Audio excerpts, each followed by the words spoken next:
সম্মুখে চন্দ্র সূর্যকে সাক্ষী করিয়া মুক্ত কণ্ঠে বলিব, লক্ষবার বলিব তুমি আমার স্বামী, শতবার বলিব, সহস্রবার বলিব আমি তোমার স্ত্রী।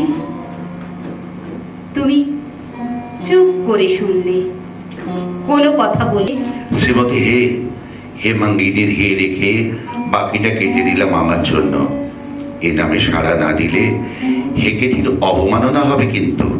ঠাকুরপো, এমন দুঃসাহস ভালো নয়। কি দেখে ফেললে কি হবে জানো? তুমি তুমি আরো জোরে চেপে ধরে চুমু খেয়ে বললে, এটা তো নন্দন কানন, মর্তলোকের দৃষ্টি এখানে এসে পৌঁছবে না। দিদি তোমাকে আমাকে বন্ধুত্ব করিয়ে দিলে, সেই শুরু। কতদিন তোমার গলায় আমার লেখা গান শুনিনি। তুমি কি সব ভুলে গেছো হে? আমার ভাবনাগুলো কথা হবার আগে, আমার কথাগুলো গান হবার আগে সাক্ষী বলতে শুধুই তুমি। আমার সকল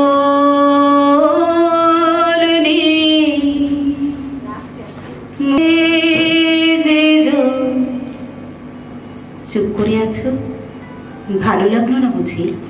তুমিও তো আমার কোনো কাজে বাহবা দাওনি কোনো দিন। মিথ্যে বলো না, আমি সকলের কাছে বলে বেড়াতাম আমাদের রবি কত সুন্দর সরু সরু করে সুপুরি কাটতে পারে। বলো বলো, বলিনি? বলো রবি, বলিনি সকলকে? বাহ।